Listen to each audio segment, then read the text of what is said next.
Most traders are blowing up their accounts not because they don't know how to trade, they're actually getting good results, but because they're trying to scale. They're trying to get those $100 to $200 days to $1,000, $2,000, even $5,000 and really scale to over 6 figures. Today I'm going to be talking about 3 really important things. 1, how to scale. It's going to be both on live accounts and prop firm account. We're going to be doing some trading math so I can show you guys. Then we're going to be talking about adding 2 trades, and lastly we're going to be talking about when you should let a trade run versus when you should let a trade hold. Now, first and foremost, most people watching this are more than likely still on their prop firm phase and they've not started a live account, so we'll start talking about that. So how do we scale using prop firms? So most of you guys, more than likely, if you're funded on a singular prop firm. Let's say for this example, we'll talk about a $50,000 account. So you're funded on a $50,000 account. We'll use Alpha Futures for that math. So if we're funded on a $50,000 account, you're gonna have a max loss, MLL, that's we call an MLL. I might have to switch my Sharpie here. Let's switch our Sharpie because this one is kind of clapped. MLL of negative $3,000, yeah, much better. So if we have a max loss limit of $3,000, we'll say, if we're trying to size up, if we're trading one NQ contract, that's $200. One NQ contract is $200 a point. So what most traders are gonna do, hey, I'm funded, I'm gonna be a payout or 2, let me scale that to 2 NQ contracts, right? So they go from 1 and they'll simply go to 2 contracts. Now, this becomes $40 a point. So $40 a point, if we have a 20-point stop loss, which is a pretty normal stop loss to have, right? That's gonna be $800, guys. That's gonna be 3 losses in a row. If you take 3 losses in a row, your max loss limit will be gone. And this is where most traders are getting wrong. They're not understanding it's like the way you scale is not by doing that. What you want to do is get your 50K account, and 50K is a nice number. You don't need 150Ks, you need 100Ks, and stick to the same size. Do not go over 1 NQ on a really good trade. That's a mini, of course. Now, if you're doing micros, 5, 8, that's really a sweet spot. What you want to do is get this 50K account and copy trade it. We need to copy trade. That's the trick. We're gonna put it here. Copy trade. Because now our risk can on each account can stay the same. We can keep, versus having to double our size to make twice the money, we don't need to double our risk on this account and risk to losing it much faster, because you're gonna go through a losing streak. You will lose 2, 3, 5 trades in a row sometimes. What you need to do is copy trade 3 accounts minimum. Minimum 3 accounts, more can also work. You can use things like TradeSync, Echo Trades. Those are copy trading across different prop firms. There's people that copy trade 10 and 15 accounts. Because now I can trade 5 micros, right? We'll do 5 and Qs to get for 20 points, and that's gonna cost me versus 2 times 20, that's 400, 5 in Qs, that's gonna be $200. So now I can risk $200 across 3 accounts, and if I'm aiming for a 1.5R, $200, I'm gonna be looking to make $300, right? 1.5R. So my potential risk is 200, my potential reward is 300 on each account. So that means if my trade hits on 3 accounts, guys, that's $900 profit of total. I'm gonna get down here real quick. $900 profit. Look at that. So I half the size from the 1 NQ, guys. I half the size from 1 NQ, and I'm still making more if I'm trading 2 on 1 account. So now with $200 to lose this $3,000 max loss limit, you're gonna have to go on a really bad streak. You're gonna have to go and lose, what is that, like 12 trades in a row, which is very unlikely, right? It could happen to the best of us, so sometimes go on a losing streak, but that's a lot less likely. And you might be thinking, but now I need 3 accounts. And yes, you do need 3 accounts, but if we think about it, let's raise some of this stuff. Guys, the price difference of 1 account versus 3 accounts is not massive, right? Like, yeah, you're gonna have to spend like $300 in total, right? 50Ks are pretty cheap. You're gonna spend 300 bucks in total, but just based on the math I just gave you, this is how you wanna scale up. You're risking less per account, so there's less likelihood you're gonna clap your 50K that you even started with for potential reward. You see now where all the benefits is. Now the main mistake people make with the prop firms, we'll segue a little bit, is holding their trades, one, past their stop loss. The 20-point stop loss becomes 30 points, 40 points. And two, they're full porting 3 to 5 minis on a 50K, 100K, 150K. And the reason they're full porting that is because you're like, hey, I wanna see a bigger P&L. But hey, you're gonna be clapping accounts left and right if you're full porting every single time. If you're gonna be clapping and resetting anyway, just start off the rip with 3 accounts. Because now you can multiply, every time you say, hey, I made 200 bucks today, that's not a lot, but now you're thinking, hey, I made $600 today. You see how the math just now makes a lot more sense. And this is the real hack on how to scale the prop firm. You see me getting big payouts, you see other people like my good friend Johnny, he's over there getting big payouts, over $100,000 on the month. And the trick is, find your way to copy trade. If you're in a spot that's like, hey, I've been making some money consistently, this is the way you should be going about it. Now, what is the main difference between a live account scaling versus a prop account? Now, again, a lot of you guys are not gonna be at this stage, but I do think it's important you learn, because there's always something you can learn, and whenever you get to the point, which hopefully you do, you jump here. So number one step is get those payouts on multiple accounts, take some of the profit, put it into a live account. For this example of a live account, we'll go with $5,000. So we'll go with $5,000, and I'll be breaking down the rules on what I will do with K, so I have to do a bunch of jitters, what I teach my students on when to grow their account. So what you might think is like, hey, I have a $5,000 account, my goal should be just keep growing it, right? You're like, hey, from 5K, hopefully I can make 10K, then 10K, 25K, and never withdrawing. And this is a huge mistake. The reason why this is a huge mistake is, let's do just something simple. 5K to 10K, what is that? 100% gain, right? This is a 100% gain, which is awesome, right? 100% gain. But now the issue when you're trying to scale here, are you double the trader that you were 5K to 10K?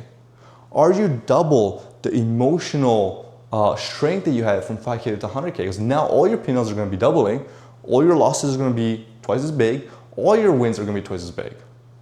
And let me tell you, for 99% of people watching this, it is not the case. So what I recommend doing, what I tell my students to do, and shout out to our student Peter, I remember I had this conversation with him, I think last Christmas, and he's been killing it ever since, that he had doubled his account, and he told me, should I keep scaling it? I said, no, take the profits away. So I want you to do, set a goal, 50% gain of the account, and now that gain will sound like a lot, hey, 50% is a ton, but if you're trading with 5K, it's not massive, right? If you're trading, let's say with 100K, then you're gonna aim for 5 to 10% gains, or 5% gains, 3% gains, right? So keep that in mind. We're using a small number, so the percent will be naturally much bigger. So what you need to do is you need to do this 3 times over. Once you say, hey, if I get to either 5 to 10, 5 to 7,000, whatever it is, I need to withdraw that difference. So if in a week I go from 5,000 to 7,000, I'm withdrawing $2,000 or a month, whatever it is. We're all different traders at different levels. And when you do that, you do 1 or 2 things. Number 1, you are removing risk off the table, so you're able to pay yourself. And that feels really, really good as a trader. As a trader, once you start taking withdrawals and paying yourself, that's when a lot of times it makes that shift. It's like, hey, I'm here to have fun. I'm here just, like trying to figure this out. To like, holy, I can actually pay my bills with this. I can actually buy something. I can take my girl out. I can take my mom out, whatever it is. That's when you make that mental shift, which is really, really important. And number 2, you're removing some of that risk. So you need to do minimum 3 times of getting to your target before you can actually scale your live account to there. So if our example is 5K to 10K for some easy math, I need to get 5K, 10K, then I'm going back to 5K. So here then I withdraw 5, right-handed, so I gotta go this side. Then I withdraw 5, so then I'm 5K again. Then I take that 10K again, and then I withdraw 5 again, and then I get to that 10K again. Okay, I didn't finish drawing it, but you guys get the point. So do that 3 times over. That proves that you are a profitable trader and you're also being consistent in wisdom luck, and you're ready to size up. Now that you should do every single time. Once you get 5 to 10, 10 to 20, 10 to 15, or if you started with 20, get to the $5,000-$6,000 goal, then withdraw those profits. The more you can withdraw, the more you're gonna take this serious. You're gonna realize this is not a game and this is for real. Now, part of scaling how to trade is also learning two really key factors that 90% of traders struggle out there. One is, how do you add to a winner? And two, how do you hold a winner? So we're gonna be breaking both of them down. And obviously this works for both platform or live account. Adding to a winner and alt to winner. So adding to a winner. How do I add to a winner? Number one, I'm gonna ask myself is if I'm already in a trade, every time I'm adding to a winner, is that a trade I will be able to take on its own? So let's say I'm long on a position, right? And I'm long on a position and I'm targeting 2R, but price is still looking strong. And I see another entry. I enter off a 1 minute inversion, then it got retested, I got in, now price pulled back, tapped into a nice fair value gap, golden pocket there, like, hey, this looks really good, I'm already in from earlier, what should I do in this case? Maybe I've taken some profits. And ask yourself, if you were not in that trade, can I take this on its own? Can I take this as its own trade? Yeah, practice on writing on this whiteboard. If the answer is yes, you can add in a position. If the answer is no, obviously do not add into the position. This is the number one thing to ask. Is that a trade, if you're gonna be adding on to, that you will be happy if it's TP or stop loss? It's really that simple. A lot of people are like worried, it's like, oh my gosh, I can't enter trading somewhere. In. You can. And the next question then becomes, is the trade I'm in currently, is it just a retracement? For example, did I take out liquidity? I'm retracing to rebalance the fair value gap. I'm not looking for pre-market high, new high of day. Just a quick retracement and I'm out. I'm not adding to that. But if your trade is, I'm looking for a wholesale model. I'll do a sell model. Let me get my red Sharpie. I'm looking for a wholesale model. Draw here. So price went up, went up, went up. Made some equal highs. We got SMT here, and you have news here, which was actually the case for today. We traded all the way down to the Nvidia earning kind of news candle, and you start entering off of this AMD here. Hey, I get a fair value gap, AMD retest. I got to stop over the high. Now this is not gonna go straight down typically. Like if it's a couple hundred points, you can hold that trade and keep trading the whole way down, because you're like, this is my target right here. This is a trade that you can hold. This is a trade you can add into at the pullbacks where you see SMTs, fair value gaps. We talked about, if you watched the other video, the 1 minute short and scalping strategy. This is essentially finding those 1 minute opportunities using a larger time frame. The larger time frame goal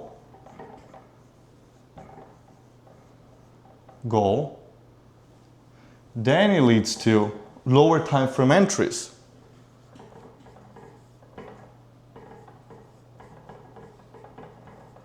But these lower time frame entries, if it's a proper setup, there's gonna be more than one.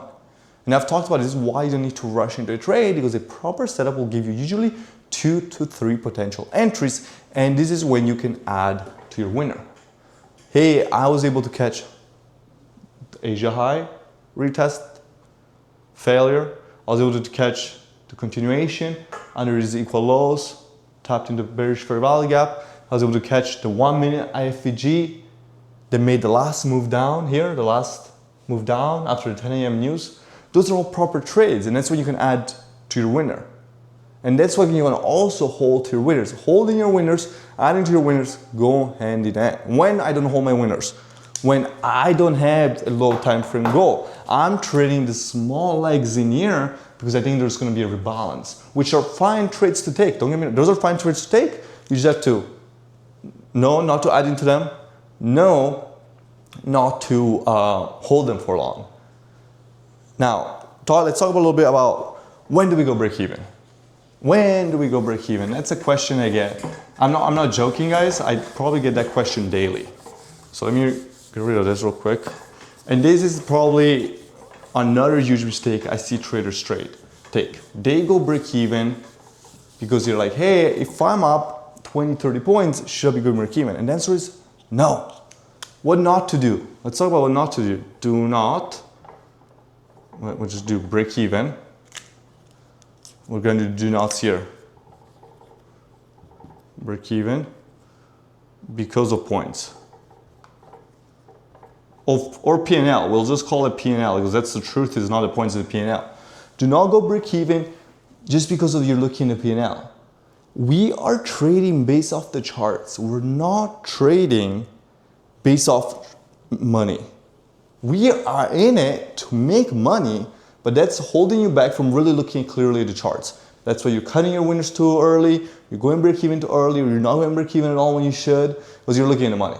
We need to break even when we see the chart telling us that. At what point one is your target being taken, or at what point two is the trade invalid? So the way I usually tend to do this is after I enter, I go break even. Let's do this. We'll do when to go break even. Here we put the not, when we do. That fell. Do break even when chart is no longer valid. And what do I mean by that? If I have an equal low, we'll use this as an example. Let's say we have some equal lows here. All right, well, hope you guys can see that good. So we have equal lows, AMD up, I enter long here, this is my entry, and right here we make a 5-minute bullish gap. If this is truly the bottom, we'll also say this is an SMT. If this is truly the bottom, this 5-minute bullish gap can get touched, but it should not get displaced. You can do this, but you cannot do this. Because then it tells me my trade is not valid. If my entry is here, below that, per value gap, then I can be a break even. But if my entry is above it, let's say my entry is still above the value gap, I get a better entry, then I cannot go to break even yet because I need it to be tested first and tell me that the trade is not valid. Let the markets tell you what to do. Do not tell the markets what you want to do. Just let it tell you. Now, when you hold the trades, have a target for your trades, and when you take profits and you can trail it up, this also works a really good system. Use the latest fair value gap that was built that's sitting in premium or in discount as your trailing stop loss. Because if you're in a buy model or a sell model, those are going to be the levels where it should be respected. These are just going to be the levels it's going to retest and then continue. Go look at the charts and analyze that on the 5-minute, 1 minute, depending on the time frame you're looking for your model to be in. Now, don't set break-even stop losses under the most recent 1 minute lows or highs. That's why a big issue I see people make, they're setting them under the 1 minute lows and highs, but that's a low liquidity, that's weak liquidity, which means a lot of times what price loves to do, this is what price loves to do. Because if we need to keep going higher here, right? I'm gonna delete this for a second. If we need to keep going higher, we know what the market cannot do. The market can't just go up forever, right? Like you can't just be like a parabolic up, it just can't. So the market needs to do, it needs to make 1 minute lows and highs to take out, because it knows people are gonna get baited. Oh my God, change your structure. They're gonna get baited, enter long, enter short, and get cooked. So the price will do something like this. We'll do a bearish example. You'll make your move down, then you go 1 minute like this. A lot of people will go long here. This is where they go long, right? You have this high and they go long right here. But no, then price will do this. And your fair value gaps, I'm telling you, that's where you need to keep your stop loss. Your trailing stop loss will be something like this. Go back to the charts and look at the day and look at all the 1 minute fair value gaps. That price took out a previous high, tapped in the fair value gap, a lot of times calls SMT, and then continue lower. And this is how you trade a continuation model. Now, like, Antonio, what if it's in a chop? I'm asking you, why the hell are you trading? You should only be trading if you have an obvious trend, or you get a V-shape up. So then you build the trend up. You should not be trading if price is going like this. If you're looking like, yeah, guess what? You're in an accumulation zone that you don't want to be trading in. You need to wait for it to break out of it. Or you need to wait to grab some liquidity and reverse V-shapes up. So if you're trying to scale your platform, guys, copy trade. My personal favorite is I use Alpha Futures. That's for me. I copied it trading up to $45,000 in payouts because they do $15,000 per account. And they also have the biggest daily max loss limit in the space. You can use code BGC whenever you want on Alpha Futures. So I hope this helped. I hope this gives you an insight on how traders are scaling 5, 6, 7 figures and how I scaled myself. It's not all about just sizing in heavy. It's about understanding the charts, how to hold your winners, when to cut your losers, and how to size up being smart. If you learn more from me directly, guys, if you work with me one-on-one, I'll leave a link down below so that you can be part of my private group where we go live every single day, where we teach daily, and we have students like Ali. They made over $200,000 last month alone. Thank you for watching this video, and if you do like the whiteboard stuff, let me know.